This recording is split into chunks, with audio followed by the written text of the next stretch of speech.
So in this video, Dr. Akanxa Bhatti, a diplomat of the American Board of Hair Restoration Surgery, travels to Minnesota to Dr. Ron Shapiro's clinic in Minneapolis, interviews him about his practice, about the shape of things to come in the field of hair restoration surgery, the way ahead, and how youngsters who choose this field as their career should shape their training, and what does this field have for them. So hang on and we'll be back.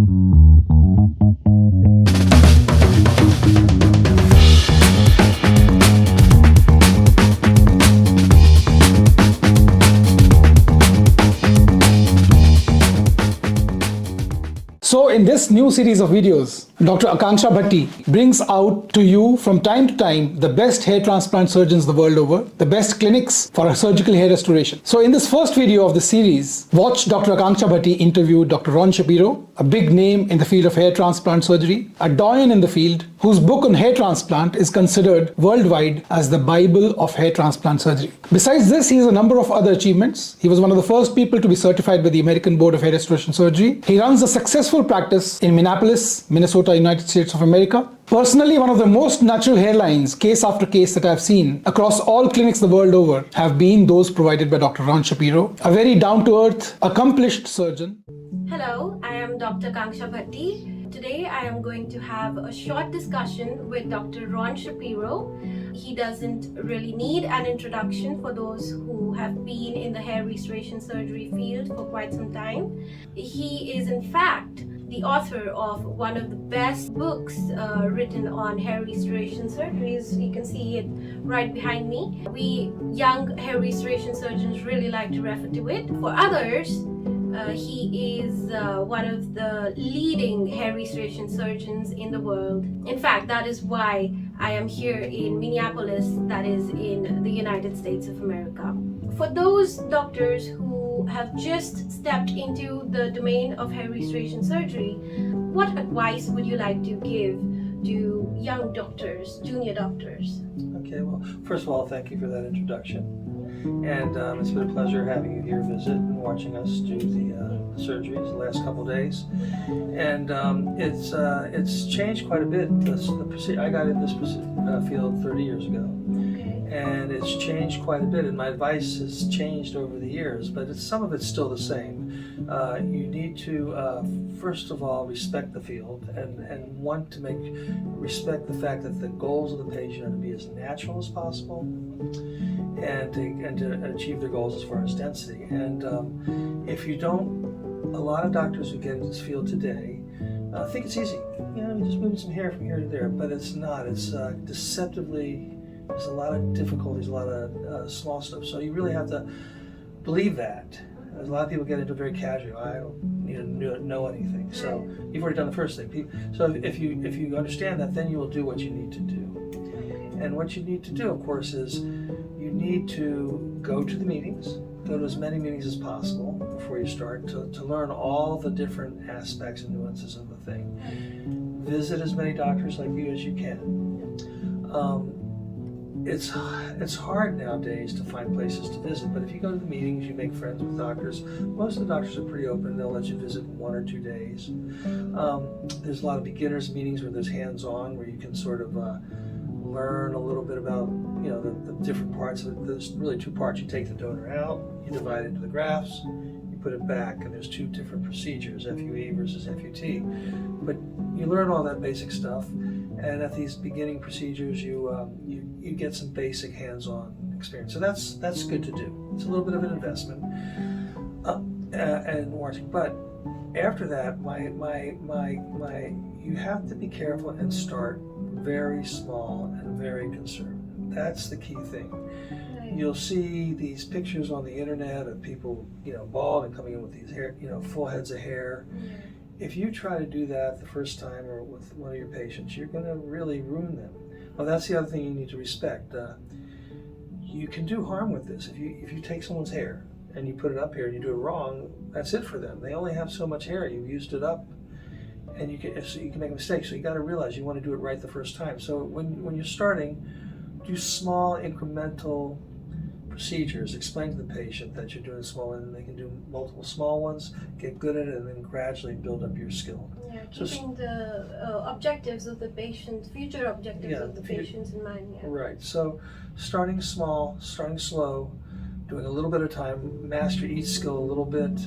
Do maybe find people that just need a little bit of work. Do that. Then as you get better, more and more. So those would be the main things. But nobody will be good if they don't really realize that this is something that you have to. I remember when I got in. I think one of the reasons why I was good was I was scared to death. I think I came from a Jewish family, and guilt, and I just every time I touched a patient, I was so scared that they'd be unhappy. So I was very conservative, very scared, and started small. And as I got better and better, and I made my mistakes, but they weren't terrible mistakes. I learned and I moved on. But that's because I was scared. I know people that come in, I can do this, no problem. And then it's terrible. We repair people like that all the time. So I'd say stay away from that. I know that's a long answer, but sort of what I believe. So it's better to be conservative, and that is what is wise to do. Yeah, and also learn all aspects of hair restoration, the medical, all the medical parts, the cosmetic parts, because they all help, and the surgical parts, and try to keep up with all the different types of surgical parts. And there's two major techniques. It's good to know. The more you know what to not use and what to use in different situations. Yeah, I think the ABHRS, that is the American Board of Hair Restoration Surgery exam, really, focuses on that, and we study for that. Yes. So Dr. Shapiro, you have immense expertise in this field. Since you've been practicing hair restoration surgery for about 30 years now, you've really seen this industry grow. So where do you think this field of hair restoration surgery is now headed?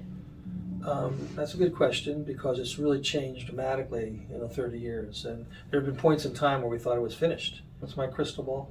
Yes. It's funny because it is strange. I got into the field right after those big grafts that everybody knew about, the plugs, when it was called the pluggy thing. And we were so happy when we learned how to do smaller grafts and make things more natural, because the big problem then was naturalness, and we were so happy. And then when we were able to make strip grafts with FUT and make large numbers of these small grafts, we started creating such happy patients, and we thought there was actually a couple hours at the end of the field. It was finished. Little did we know it would keep improving, but it's amazing. It does keep improving, and then something new comes along. What we're doing is we're taking hair from the back of the head, and we're putting it on top, and our goal is to make sure it's as natural and as undetectable as possible, and to try to meet patients' expectations of how much coverage they have. And the biggest problem we've always had is there has not been enough donor to do that without changing the techniques. So at first we were just happy to move hair with orange ring, but it was pluggy. With bunch graft. Yeah, bunch graft. We were happy. We didn't even know it could grow, and that was years and years ago. And then, but it was big. And then we smaller and smaller and smaller grafts. So we finally got naturalness. We thought that was great. But and we were doing it with a strip and a microscope and all that stuff. And we thought that was the end all be all. But we had problems with the scars in the back of the head. And someone developed a way to do FUE. So now there was a way to get grafts a different way. And I never really thought that was going to be good in the beginning, because it was very difficult. And actually in the beginning, for those of you who don't know, it was not a good technique for the first 5 years. But perseverance and new technology, you can get grafts out now here, and that opened up a whole thing. You can get it from the body, the beard. So now we have more donor. So we can get more hair than before, and these tiny hairs, so we can make things more natural. And but now the problem is that so many people are getting into the field and they're not learning it, that they're not being careful. The goal right now for the field is to try to figure out how to blend the medical treatment, the cosmetic treatment, and the hair treatment in a way that we can meet these goals in a way that we don't cause any harm. So I think it's the ability to learn in the consult how much grafts we can take from someone safely with the two methods we have now, and not leave them with any disfigurement, so that we can get the maximum results on them. In the past, we were sort of just guessing. Now we're having more tools, more scientific, microscopic tools to evaluate the donor. So we're getting better and better at evaluating people. We're getting better and better medicine. We used to only have propecia and finasteride. Now we have dutasteride. Now we have topical finasteride. Now we have oral minoxidil. There's so many new things. So medical treatment's getting better. The surgical, we have so many surgical tools that our thing. Evaluation's getting better. So I think it's going to get better and better. And now we're entering a new field of regenerative medicine, like exosomes. Right. I think ABHRS is an exam which can really, test hair restoration surgeon skills and really put a stamp on the doctor that, okay, this person is good because he's certified by the American Board of Hair Restoration Surgery. How do you think, patients should really go about choosing their doctors? That's a good question too. I mean, it's always been a problem because marketing can make anybody look good. Anybody can claim anything, and that is difficult because the scary part about this field for the patient is they don't know who to believe. Everybody says, "I'll make it natural. I'll give you what you want," and patients are desperate. Patients want it, so they'll believe anything. So it's very important for them to do their research.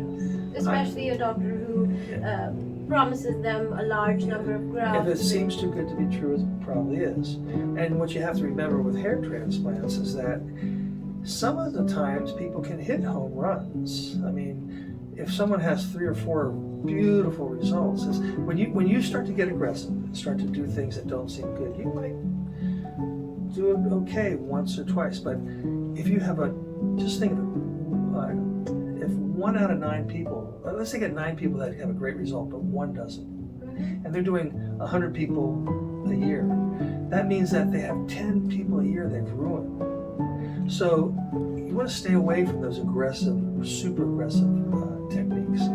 The best thing to do is find people that have been in the field for a while, that seem to have, being board certified is good because it means you had to do at least a minimum. You had to study the book, you had to learn about everything, you had to learn about all the complications, you had to have at least And you've been tested. And you've been tested, and you also have to have had a certain number of cases that show that you've done well. So a board certified, it's a diplomat of the Board of America is good.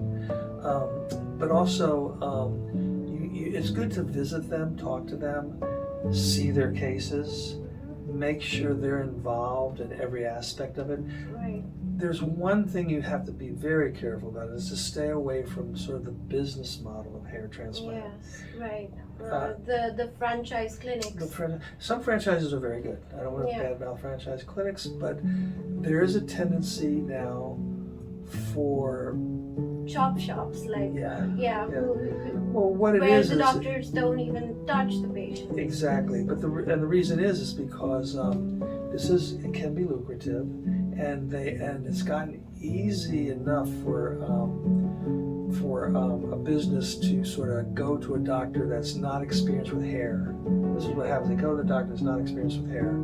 Maybe they're a dermatologist, there's something else, they're a dentist or this. Basically, they're not doing hair restoration surgery exclusively. And they say, you can make some money on the side. And they say, we'll give you the machine, we'll send you the technicians, we'll do that. All you have to do is market it. And they market it, they look like a regular shop, but they don't know anything about it. And it's all done by technicians or by people that shouldn't be doing it. So you really have to do your research and find out if the doctor is experienced, how long they've been in it. You have to talk to a doctor, not just a consultant. And what other stuff that they do in the clinic? What other stuff they do? It's okay if they do some other stuff, but they should be focusing on hair. Yeah. And it is very difficult sometimes because it is difficult. The other thing you can do is there are some forums out there. There are some forums, patient advocate forums, like there's many of them. There's Hair Loss Experiences, Hair Transplant Network, The Bald Truth. These are forums where that have been around for 20 years that have lots of patients that go on and give their experience. And you can ask questions. Using the internet, not for the clinics, but for the forums that will have patients' experiences, and they know who's good and who's bad. You have to take that with a grain of salt too, because that there are some people that Well, you have to take that with a grain of salt too, but it is a great way to sort of wean out some of the bad. Yeah, great. So you mentioned about you mentioned exosomes. Yeah. How do you think? What role do you think exosomes play in hair restoration? Well, let's just talk. Exosomes, basically, I don't know if a lot of people know what they are, but exosomes are little vesicles that are found inside of stem cells that are full of growth factors, messenger RNA.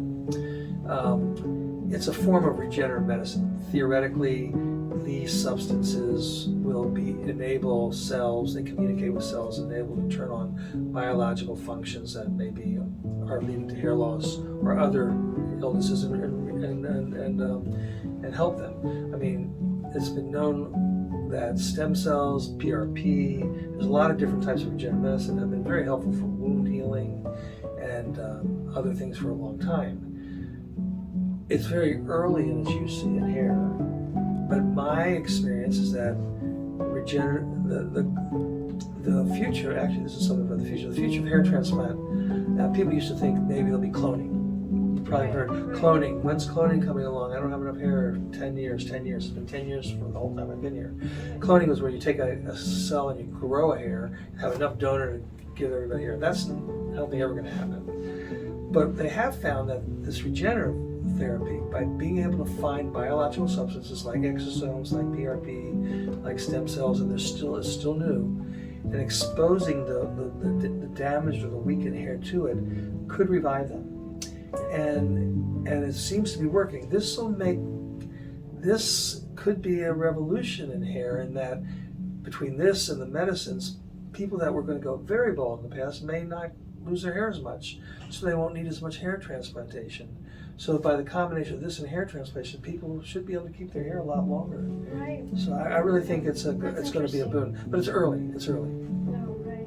That's interesting. Yes, I saw one of your patients get those exosomes in their scalp. So Yeah.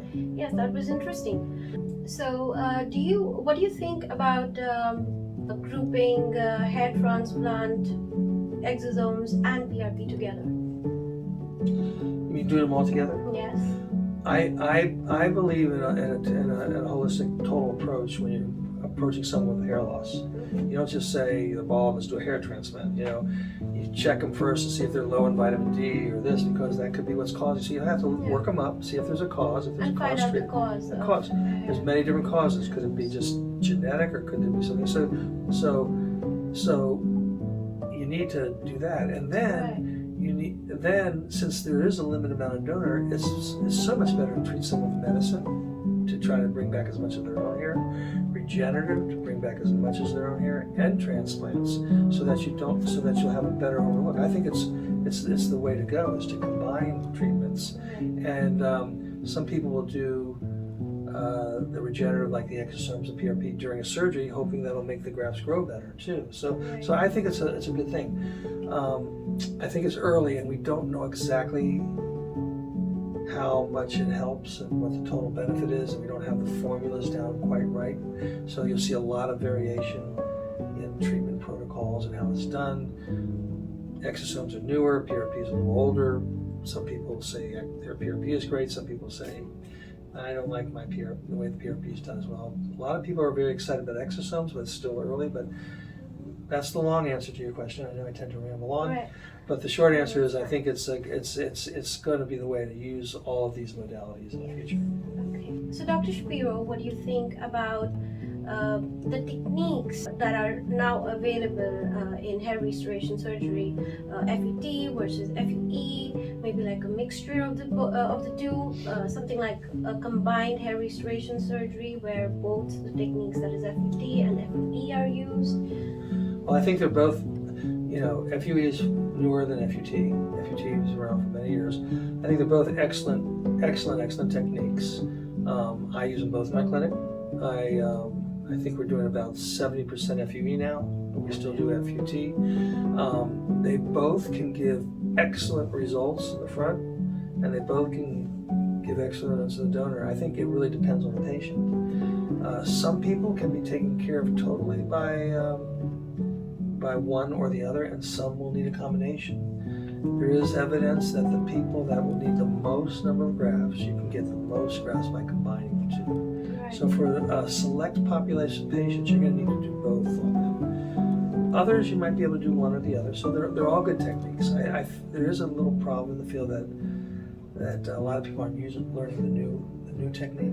I mean the old technique of FUT, because it's a little more difficult. Yeah, but I think that those who know how to do FUT well can obviously do FUE well, and they can use both. But it's not vice versa, because FUT needs a lot of expertise in how to strip the grafts, livering, and everything. Yes. Yeah, but I mean a good example would be is let's say someone does FUE on everyone. Yeah, no. Let's say Yes, I think a female yes. with long hair. Yes. I mean, you're not going to want to shave her head to do that. I mean, strip's perfect for her. Yes. It doesn't. I think the technique should be used according to the patient's needs, how many grafts he needs or she needs, and depending on the pattern of hair loss and everything. Yes. Yeah. So they're both good techniques, and sometimes you use one, sometimes you use the other, sometimes you use a combination. There is evidence that combination can give you the most over their lifetime, but not everybody needs the most. So therefore, some people can get away with just FUE, and some people can only need strip. So it really depends on the patient, like you said. Are you going to go to India for the ISHRS annual meeting? I've been to it before. Yeah.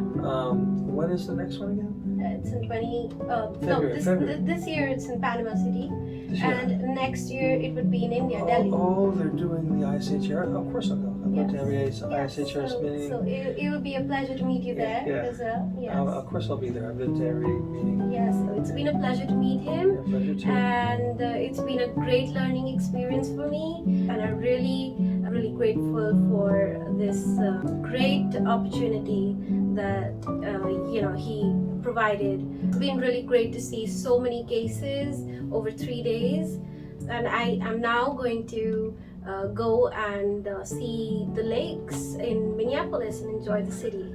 Yes. Okay, well, thank you very much Any for last coming. thoughts? No, I'm glad you enjoyed it, Yes. and it was a pleasure having you here, and enjoy the lakes. If you haven't subscribed yet, please do. Your encouragement keeps the channel going. Thank you for watching again. If you have any questions, let me know. I'll be there to help you. Have a nice day and God bless you.